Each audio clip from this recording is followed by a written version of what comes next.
ଅଦା ସରସର ଓଡ଼ିଶା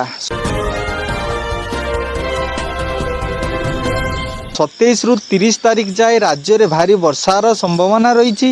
କାଳବୈଶାଖୀ ସହ ପ୍ରାକ୍ ମୌସୁମୀ ବର୍ଷାରେ ଭିଜିବ ଓଡ଼ିଶା। ଆସନ୍ତା 7 ଦିନ ପର୍ଯ୍ୟନ୍ତ ବର୍ଷା ଲାଗି ରହିବ। 27 ତାରିଖରୁ 30 ତାରିଖ ଯାଏ ରାଜ୍ୟରେ ଭାରି ବର୍ଷାର ସମ୍ଭାବନା ରହିଛି। ଏହି ବର୍ଷା ମୌସୁମୀକୁ ଅଗ୍ରସର ହେବାକୁ ବାଟ ଫିଟାଇବ। ଷୋହଳ ମୌସୁମୀ ଆସିବାକୁ ବି ସହାୟକ ହେବ ଲଘୁଚାପ ବୋଲି ପୂର୍ବାନୁମାନ କରିଛି ପାଣିପାଗ କେନ୍ଦ୍ର। ପ୍ରାକ୍ ମୌସୁମୀ ପ୍ରଭାବରେ ଜାରି ରହିଛି ତୁହାକୁ ତୁହା ବର୍ଷା। ପୁଣି 27 ତାରିଖରୁ 30 ତାରିଖ ଭିତରେ ରାଜ୍ୟର ପ୍ରବଳ ବର୍ଷା ଆକଳନ କରାଯାଇଛି। ମୌସୁମୀ କେରଳ ଛୁଇଁବା ପରେ ରାଜ୍ୟର ଅନେକ ସ୍ଥାନରେ ଝିପିଝିପି ବର୍ଷା ସାଙ୍ଗକୁ ପାଗର ପରିବର୍ତ୍ତନ ଦେଖିବାକୁ ମିଳିଛି। ଗରମ ଗୁଳୁଗୁଳିରୁ ଲୋକଙ୍କୁ ଟିକେ ଆଶ୍ୱସ୍ତି ମିଳିଛି। ଆସନ୍ତା 24 ଘଣ୍ଟାରେ ପ୍ରବଳରୁ ଅତି ପ୍ରବଳ ବର୍ଷା ସମ୍ଭାବନା ନେଇ ଅନେକ ଜିଲ୍ଲା ପାଇଁ ସତର୍କତା ଜାରି କରିଛି ପାଣିପାଗ କେନ୍ଦ୍ର।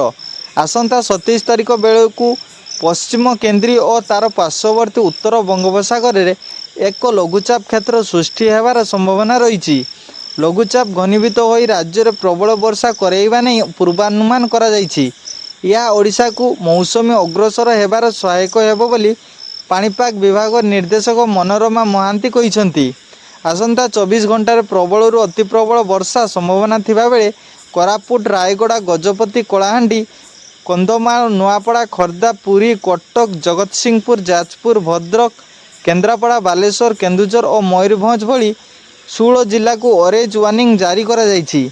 ଅବଶିଷ୍ଟ 14 ଜିଲ୍ଲାକୁ ବିଜୁଳି ଘଡ଼ଘଡ଼ି ସହ ହାଲୁକାରୁ ମଧ୍ୟମ ଧରଣ ବର୍ଷା ନେଇ ୟେଲୋ ୱାର୍ଣ୍ଣିଂ ଜାରି କରିଛି ପାଣିପାଗ ବିଭାଗ। ସେପଟେ 28 ଓ 29 ତାରିଖରେ ମୌସୁମୀ ଓଡ଼ିଶା ଛୁଇଁବା ନେଇ ପୂର୍ବାନୁମାନ କରିଛନ୍ତି ପାଣିପାଗ ବିଶେଷଜ୍ଞ। ମୌସୁମୀ ଆଗମନ ନେଇ ପାଗ ଅନୁକୂଳ ଥିବା ବେଳେ ମାସ ଶେଷ ବେଳକୁ ଓଡ଼ିଶାକୁ ମୌସୁମୀ ପ୍ରବେଶ କରିଥିବା ବୋଲି ପୂର୍ବାନୁମାନ କରିଛି ପାଣିପାଗ କେନ୍ଦ୍ର।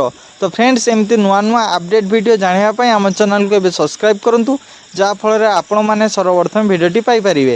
ତ ଫ୍ରେଣ୍ଡସ୍, ଏହି ଭିଡ଼ିଓଟାକୁ ହ୍ୱାଟ୍ସଆପ୍, ଫେସବୁକ୍ ମାଧ୍ୟମରେ ସେୟାର କରନ୍ତୁ।